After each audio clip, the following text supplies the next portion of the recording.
Hello, my name is Lindsey Lewis. I'm the Managing Director of the Center for Women at the American College of Financial Services. I also am the co-chair of the Next Gen Advisory Task Force. You're here for the webcast called Closing the Gender and Racial Wealth Gap, Understanding and Addressing Financial Disparities. This webcast was really inspired by yesterday, which was Women's Equality Day, and we wanted to think through actionable and proactive ways that financial professionals like yourself could implement some of tactics and strategies with your clients to help close the gender and racial wealth gap. This webcast is in partnership with Financial Advisor Magazine and the SEER Latina Summit community. So I'm going to have our special expert panelists do a brief intro of themselves today. So I'm going to kick it over to Vanessa. Hello, everyone. So exciting to be part of this meeting today and kind of share ideas and thoughts around being able to, get to that goal that we all want. And it's, closing that gender and racial wealth gap. My name is Vanessa Martinez. I'm the CEO of Expressive Wealth, a female-founded RIA. So that's super exciting. Minority-based, another super exciting note. I'm based here out of Chicago and excited to get started. Wonderful. Anna, how about you go next?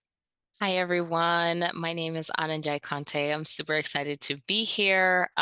This is a topic that is near and dear to my heart, mainly because I know that there are so many people that need quality financial advice that is culturally attuned and culturally sensitive and addresses their unique needs. So I'm super excited to be here for that. I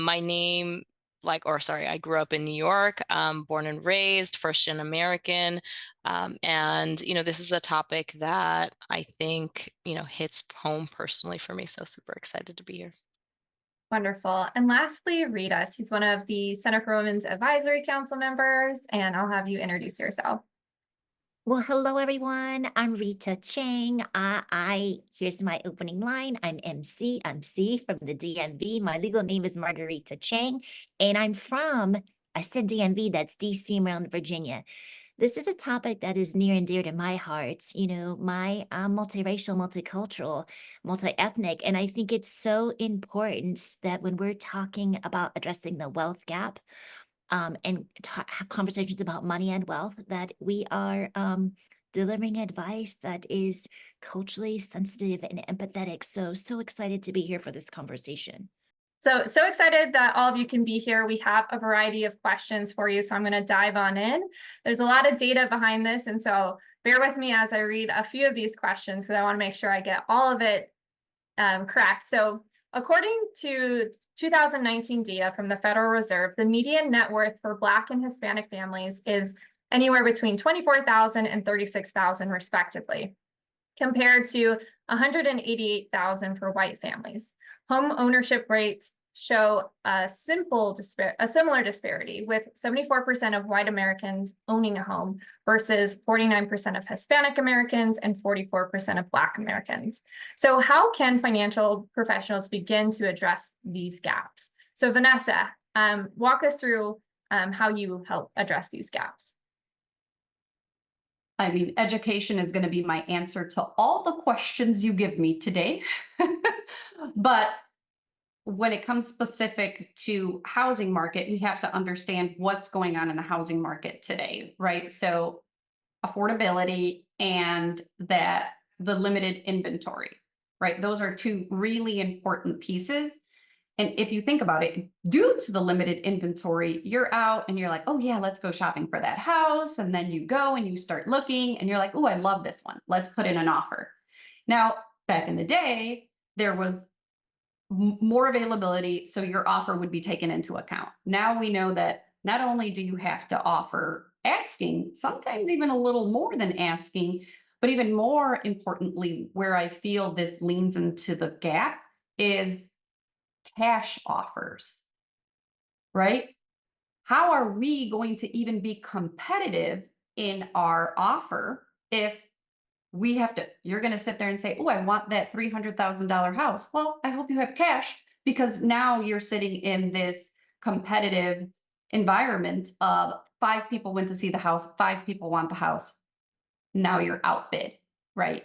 Because of those pieces. Or contingency. Typically, when you're buying a house, it's more, oh, I'm going to sell my other house and then I'm going to do the wire transfer to kind of do the down payment for my next house, right? Because you're moving from one house to another, let's say.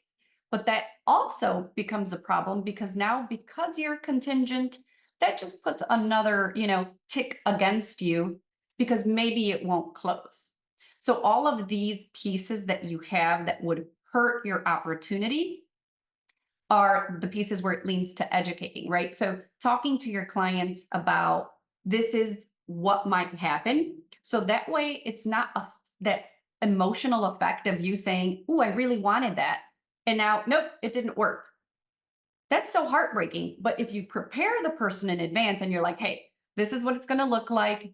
These are the things that we need to be prepared for in advance. That's why planning, right? If you know you're going into it and you're already preempted that says, okay, well, if it's going to be this and you need more cash and you need more of this, are you ready to buy a house? Another piece of it is if we grew up in a household where all our aunts and uncles rented, then is buying a house actually part of our goal? Is it a goal of ours? Did we ever think that we were going to be able to do these things? That's the piece that opens us up to, as advisors, as planners, having these conversations with the families that there are many opportunities out there for us that maybe we never pictured ourselves in, but let's build a plan together to help reach those pieces. Such an important component. And we had chatted through in our prep session, the cultural, belief system behind home ownership. And Rita, you chimed in around multi-generational households. So maybe walk us through how you coach those clients. Absolutely. I think as we're talking about home ownership, some things to think about is the client that you are speaking with and meeting with. It's not just those clients. They may not be in the room.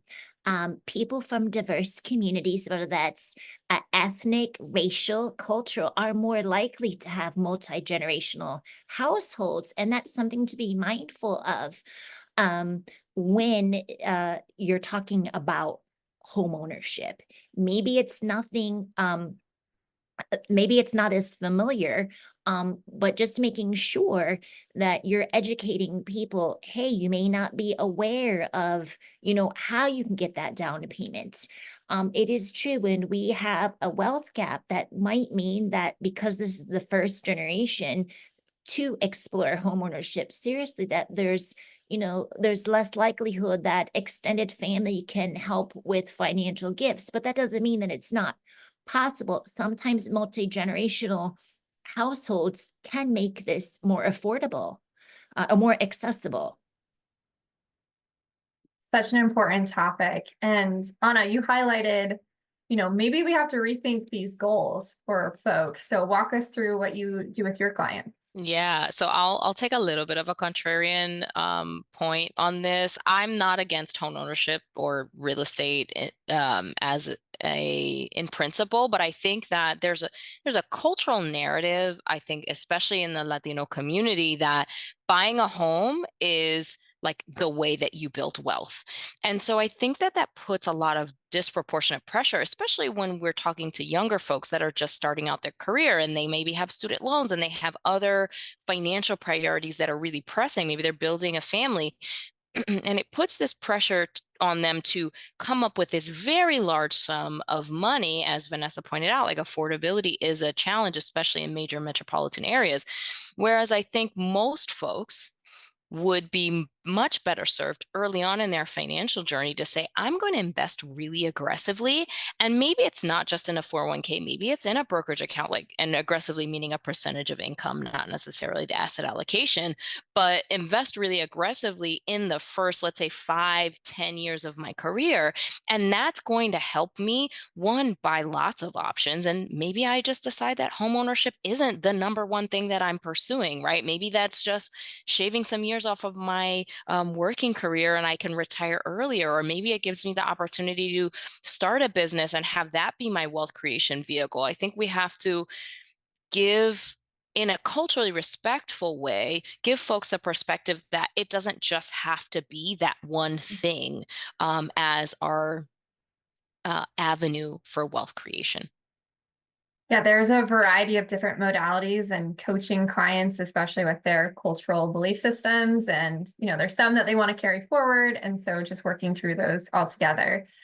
You brought up an interesting point around the investing portion of that. And we really wanted to highlight what had happened after the Great Recession last go around. Hopefully there's not one impending, but here we are.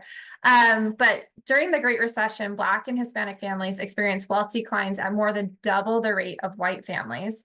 A 2017 report from the Institute for Policy Studies even predicted that if current trends continue, that the median Black and Hispanic household wealth could reach $0 by 2050 or 2073, respectively. So, Anna, how do these economic downturns exacerbate the racial wealth gap, and what financial strategies can be implemented to help safeguard minority communities from future economic crises?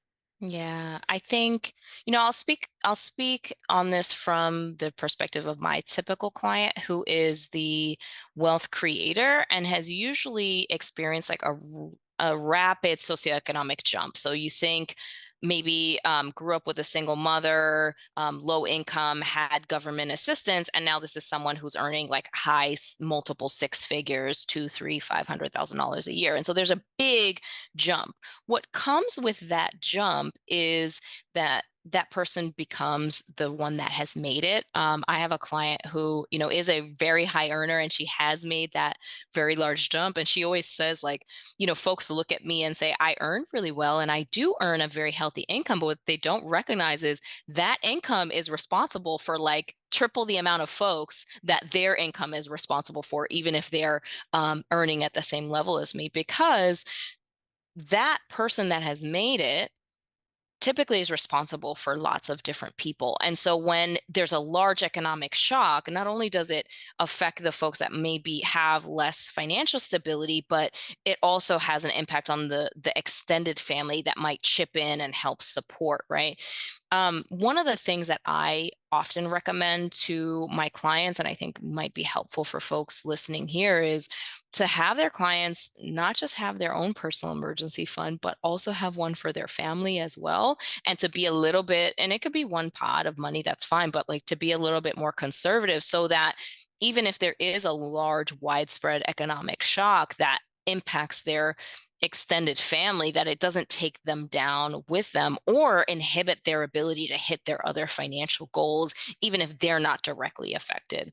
One of the other things I often tell folks is, let's say there's not an immediate crisis, but you just know that, let's say your parents are undersaved for retirement, and you just know that, in 10 years when they stop working, that they are going to probably need some additional support in addition to Social Security.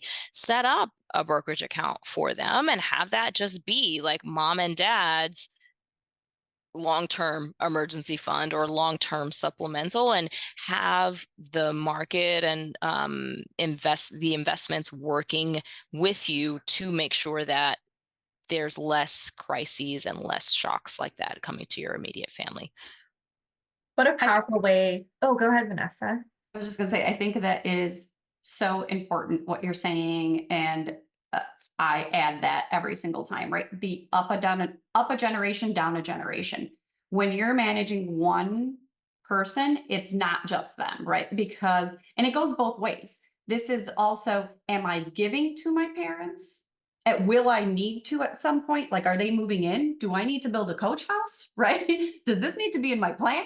Or vice versa, even if it is for other larger, wealthier families, is this coming into my estate? Like, what's happening, right? So every single time it's up and down a generation, and that's the whole reason for planning, specifically during these economic downturns.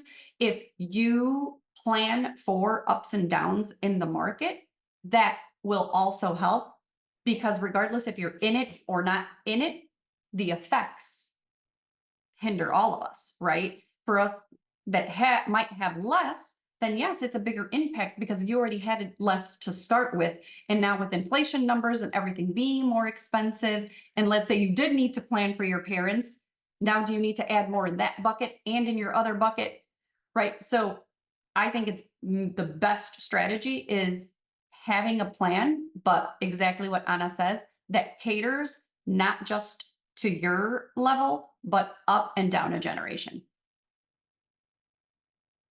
Rita, also in our prep, you talked about how having the appropriate account types or financial services model aligned to the client. So maybe walk us through, the discrepancies that you've seen with the misalignment of products, models, accounts, et cetera.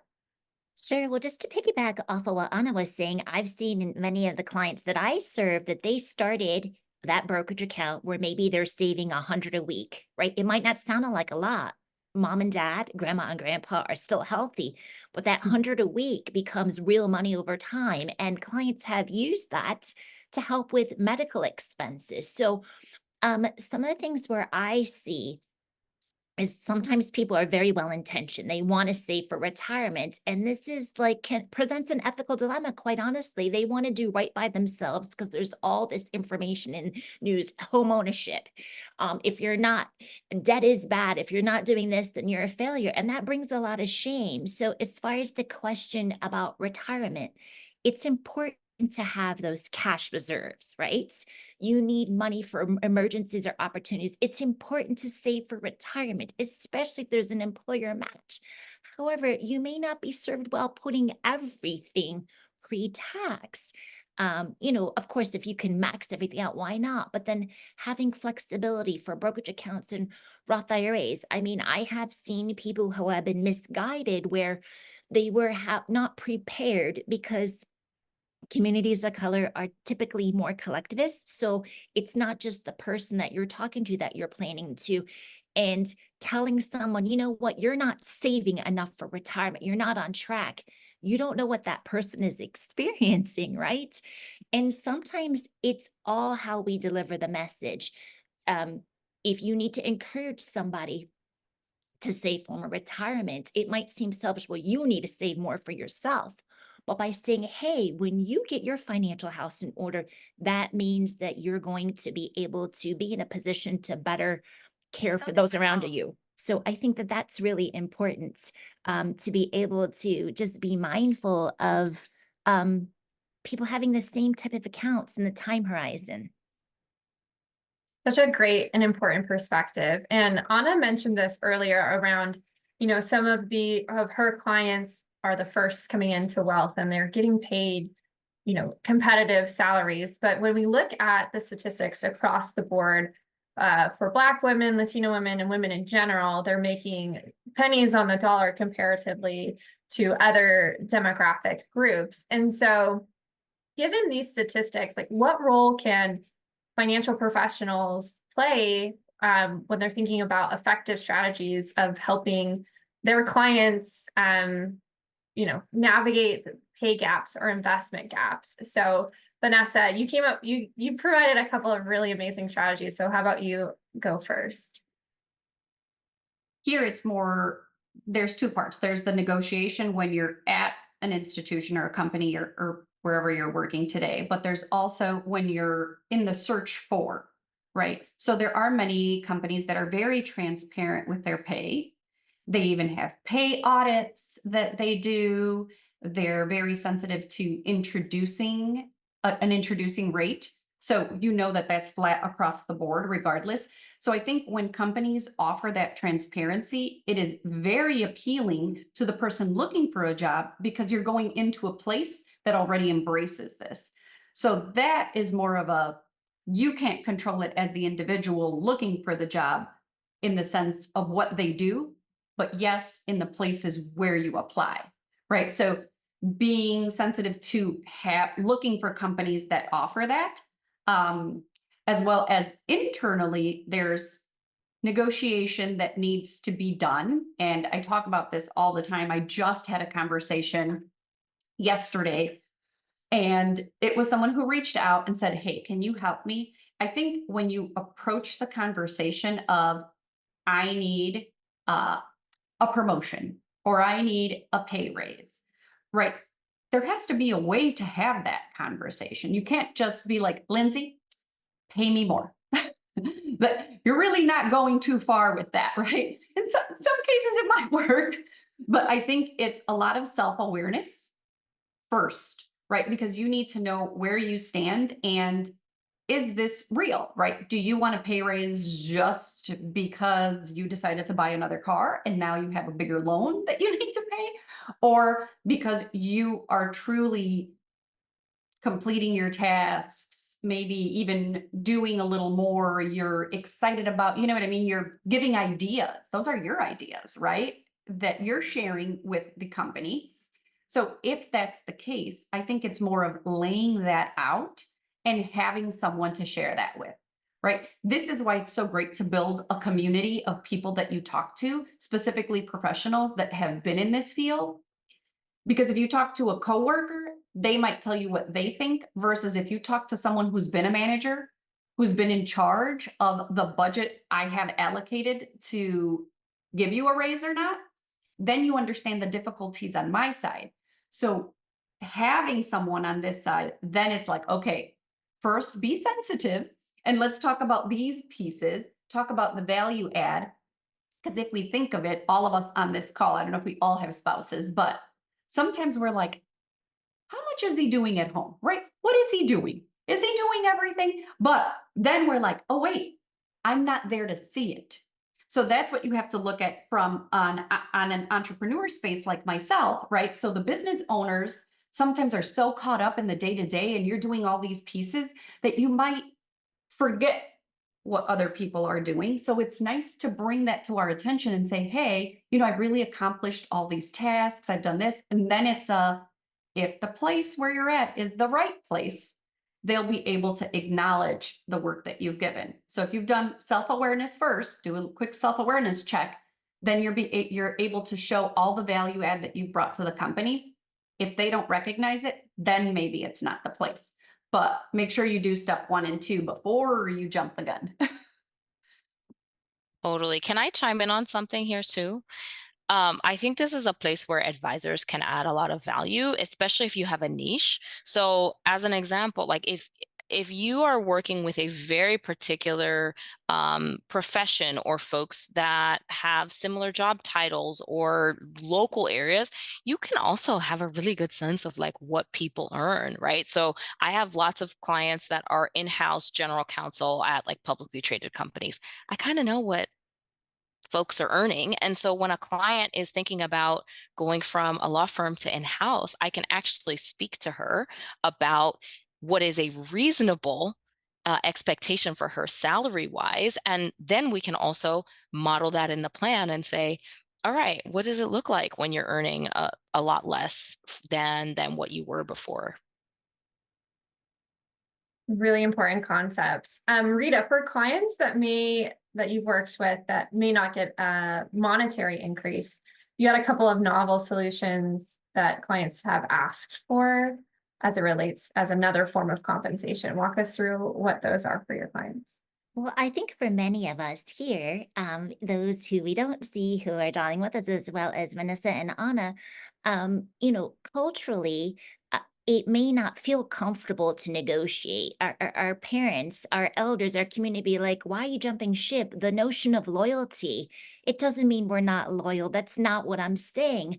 But like Vanessa said, if you follow these steps and it's not working, there's nothing wrong with going on the outside. Sometimes when you leave, I have seen this.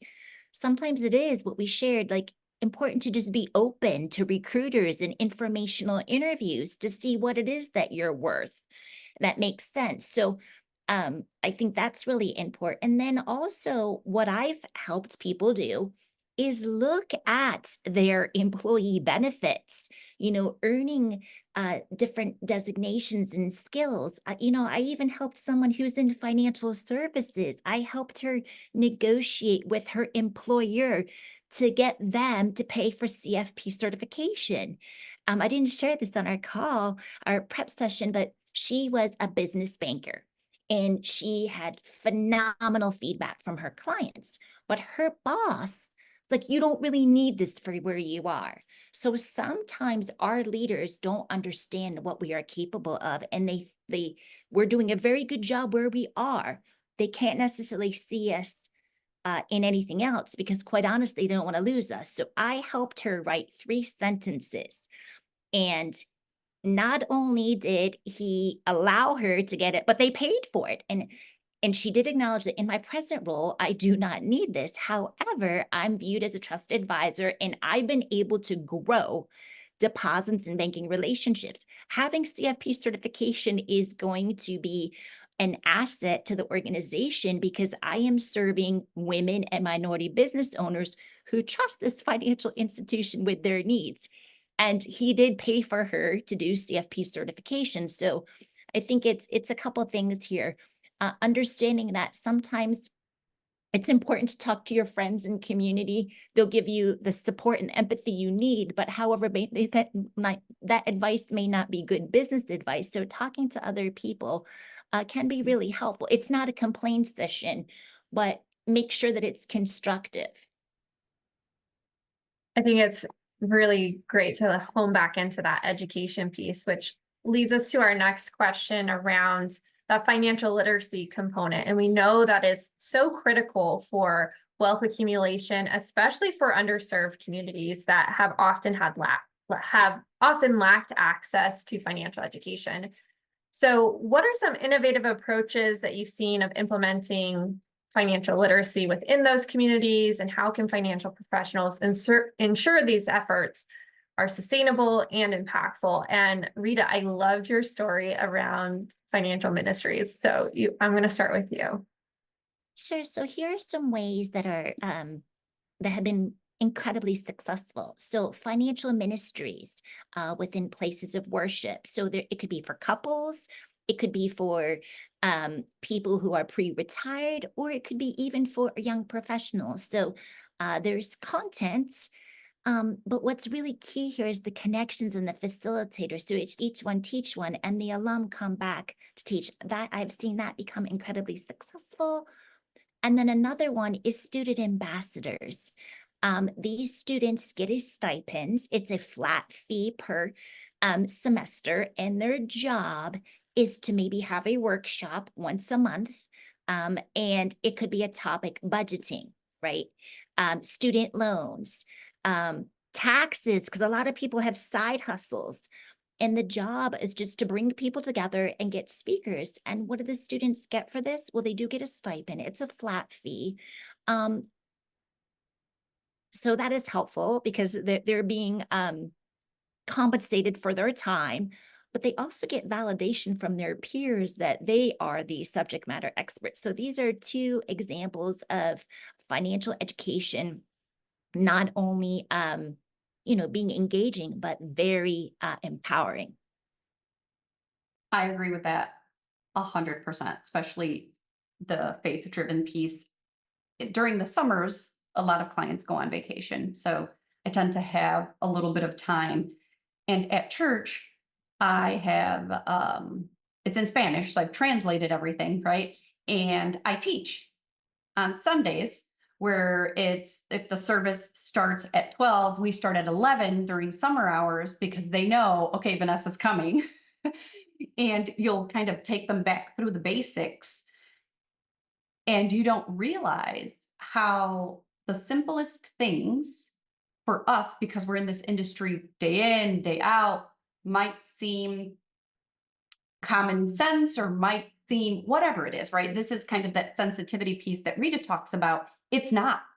It's really not. And it's because they've never had access to this financial education, right? So if they're immigrants themselves, or they're from immigrant families, right, there is no one in the home teaching you this. Obviously, we know schools don't do a great job at that.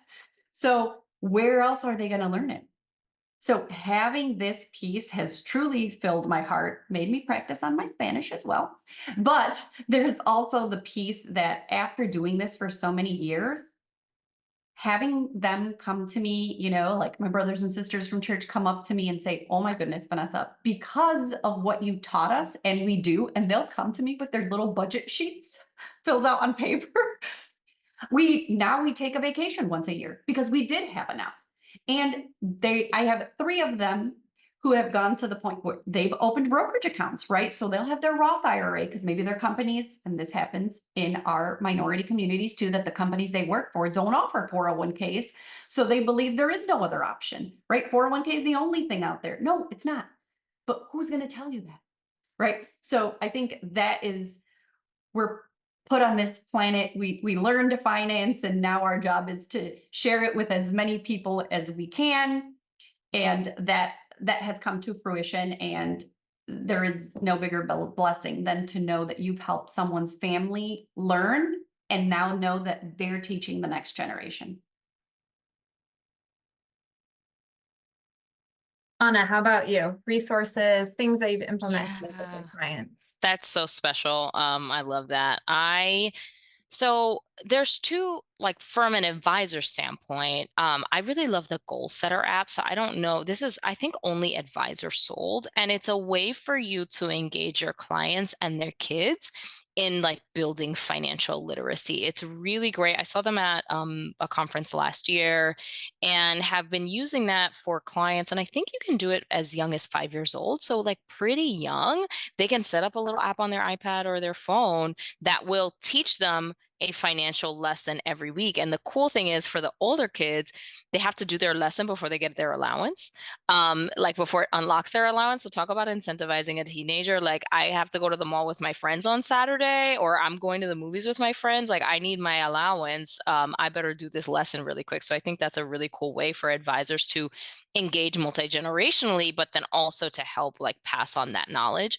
I also think that, like, I know that there's so many advisors out there that are, you know, and I'm one of them, that are straddling the fence between like, yes, we provide wealth management services and are doing like one-on-one advisory work, but we also have like some sort of financial education platform as well that allows us to, you know, I think it's a win-win everywhere. It's qualified financial professionals sharing financial education and financial literacy, like basics, with folks that may not be like an ideal client profile for their wealth management services, or just need some more basic help with budgeting, with setting up emergency fund, with paying down debt, and then to help get them to a place where like they are our ideal client for our financial like advisory services. A couple of examples I know, the Melanin Money folks are great at this, like George Achampong and Carter Cofield. Like, they are both CFPs and both professionals that do both sides of that. There's also Modern Money. Angela Moore does that. I personally do that. And I think that's a great way to continue to have that impact at scale while also doing, you know, what you love and sharing that information from a qualified professional standpoint.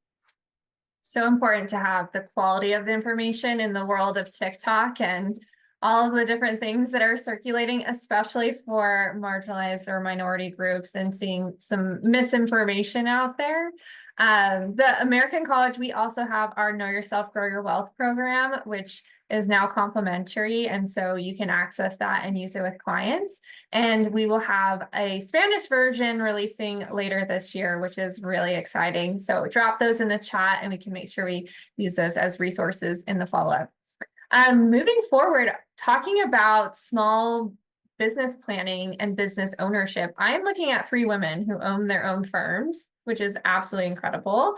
And they are also minority owned, women owned, et cetera. So super exciting. When we look at kind of the changing demographic, the most open businesses, right? The subset of group is Black women are opening businesses. And so what are you implementing in your planning to, you know, utilize minority owned businesses and help these small business owners in order that so that they can thrive?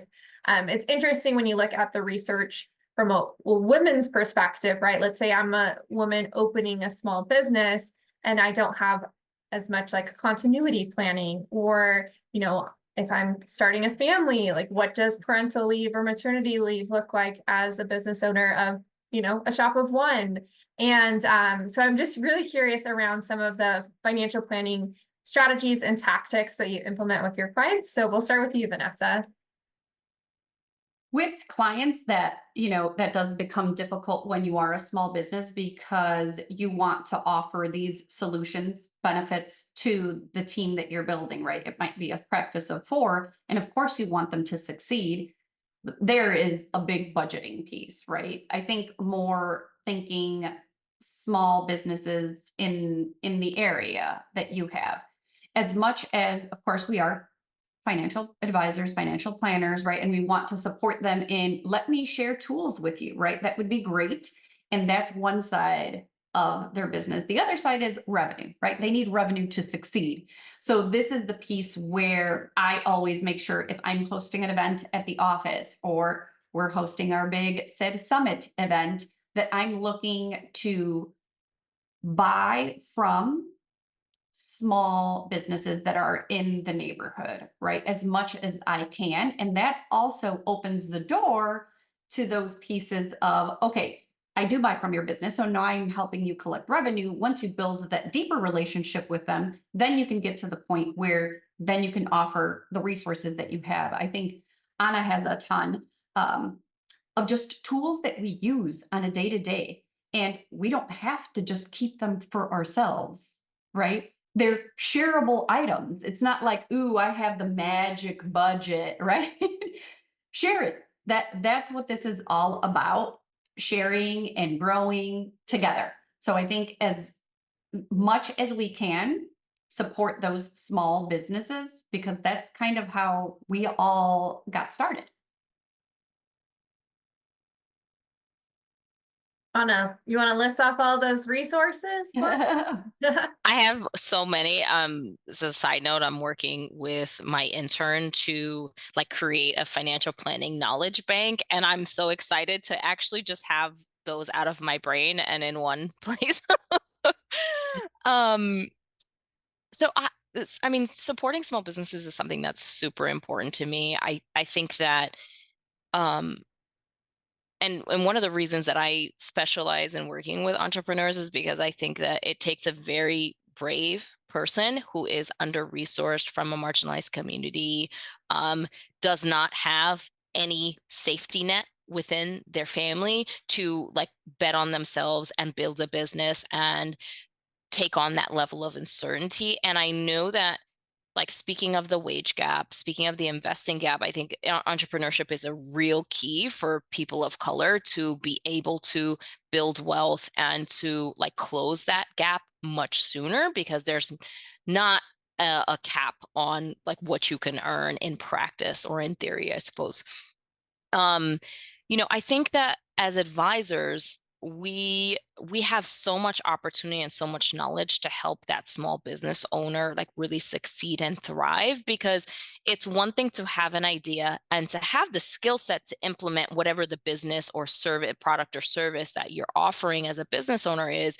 It's a whole other thing to think cohesively about your financial plan, to have some real rooted in reality tax plan and cash flow plan for your business, understand, how you're going to pay yourself from the business, understand the liability and the risks and the advantages and disadvantages of whatever ownership structure that you have for the business. That's where we can really provide so much value to someone, and to help them even just simply reframe the relationship that they have with their business, and view it not just as this is a means for my livelihood in a day-to-day, and to really shift and look at it as an asset that we're building, because I think that the latter is what will really move the needle for that racial wealth gap, and it's what will help our communities be a lot more financially stable, and in my opinion, a force to contend with. We know that the rates of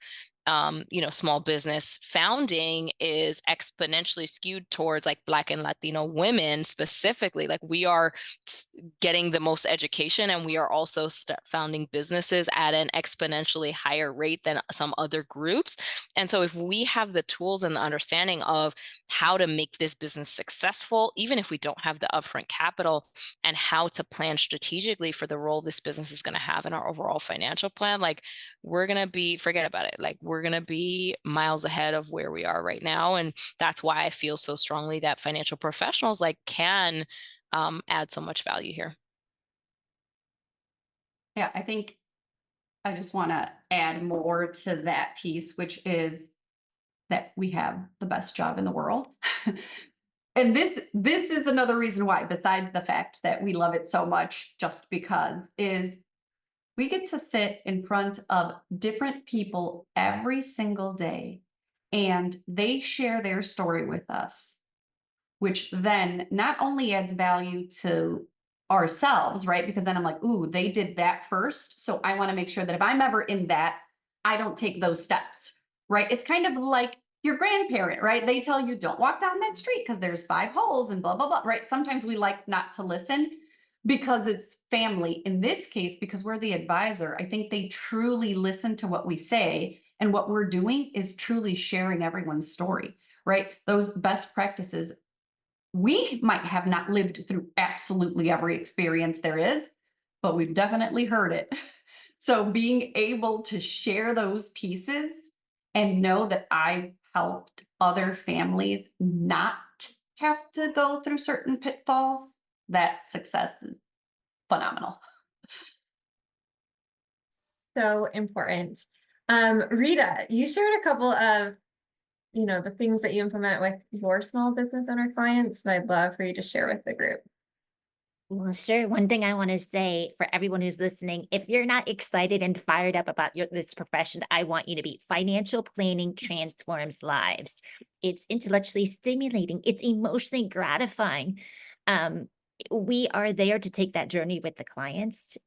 We do right by others. We do right by ourselves. So it's also financially rewarding. I would say you are familiar with RIA in a box, right? We don't want to say business in a box because then it makes it seem like it's turnkey, but there's a lot of solutions that we can share with people. So you want to start a business, right? Just little things. Hey, don't commingle your money. I share coupon codes for them to incorporate their business, right? If that's right for you. I also prepare, I have these digital folders for everyone where I prepare their tax vouchers. I'm not getting tax advice. I am preparing the vouchers. You need to check with your tax advisor. And so I make these digital folders for them. 2024, Q1, Q2, Q3, Q4. They're there for them. When I'm asleep, you can download your digital vouchers.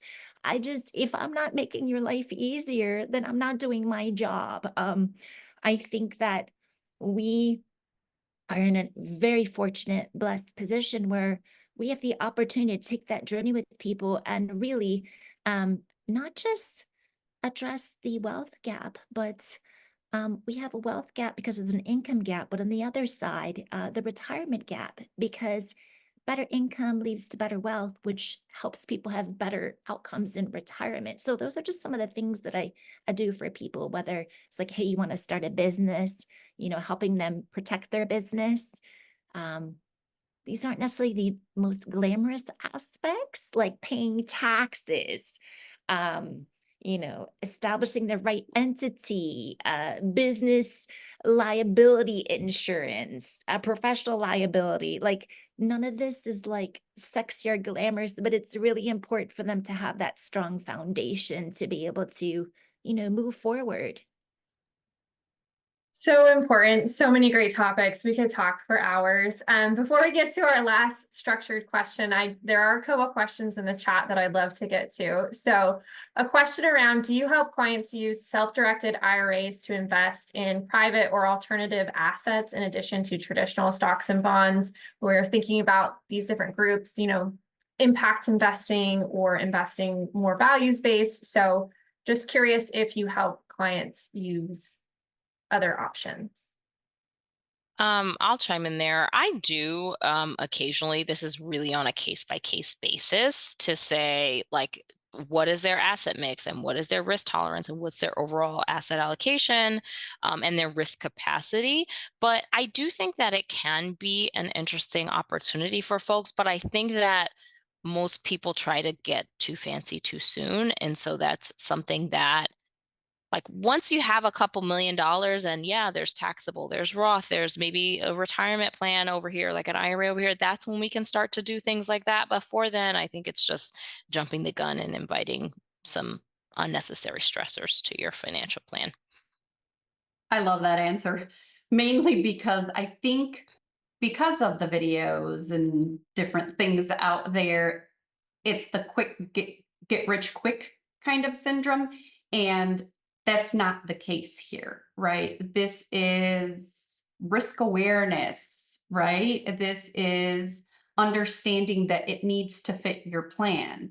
So there's a place and a time for these pieces to come to fruition, but you need to be prepared first. So I think if you have, like, Anna just said, those basics first, then yes, then we will go into it because it is exciting, right? It is exciting to go into private equity, which I like.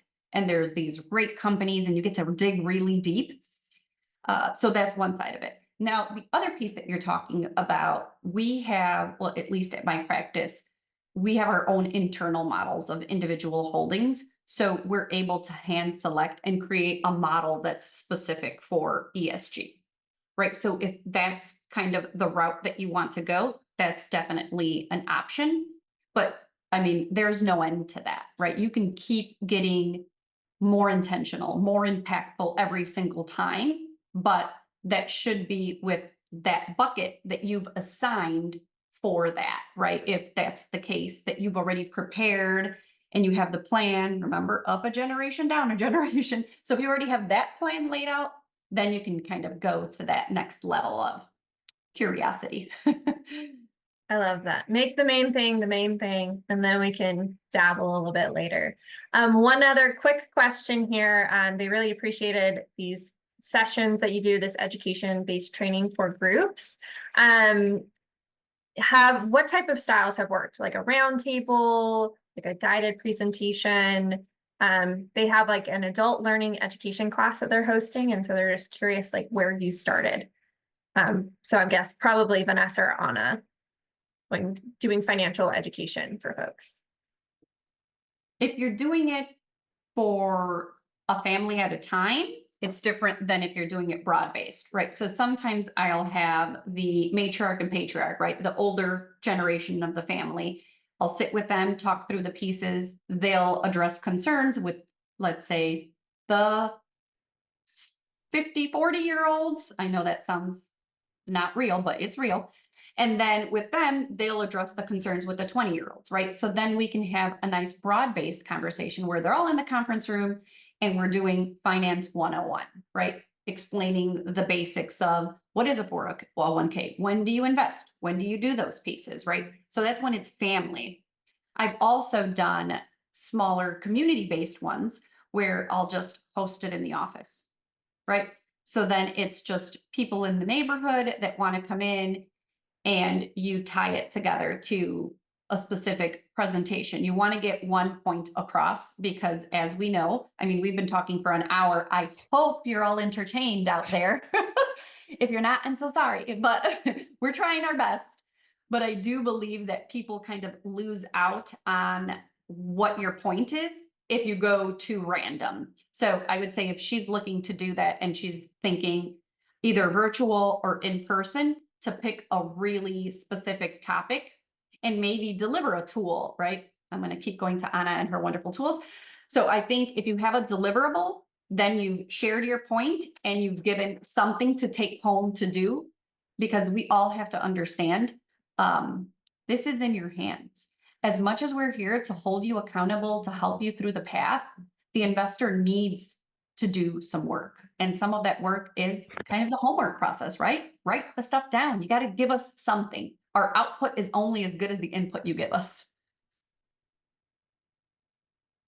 Okay, so as we close out, there's a lot of delicious data that we covered. A couple of items around this group of women, and especially women of color, are very philanthropic. So like integrating some level of giving into their financial plans can be really advantageous.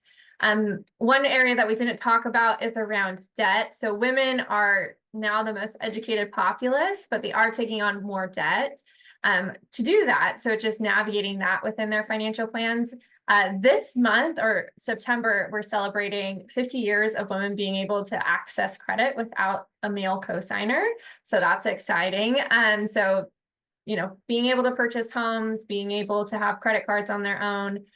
Very interesting from a small business owner aspect. It wasn't until 1988 that women could get small business loans without a male cosigner. So we're making progress gradually over time. But I do want to end on like a very positive tone of what are, for each of you, a couple of very actionable tactics and strategies that these folks listening can implement with their clients. So we'll start with you, Vanessa.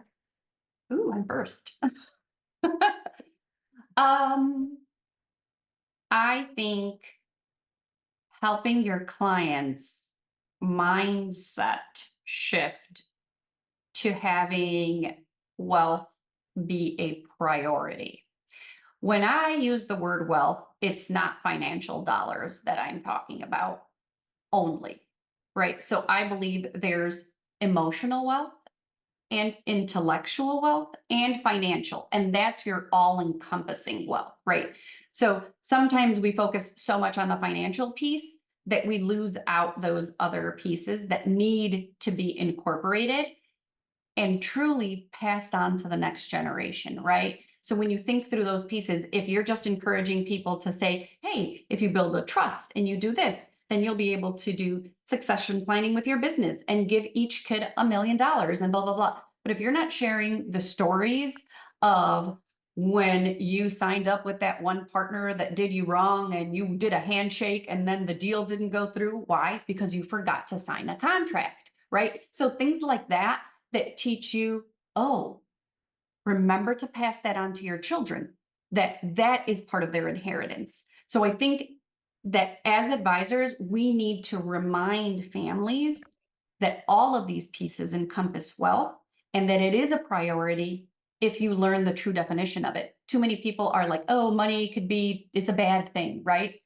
But I think incorporating those pieces allows people to really embrace wealth. So important. We're bringing up the final slides because I know some of you may have to run. We'll launch a short poll real fast as we get some of the feedback from Anna and Rita.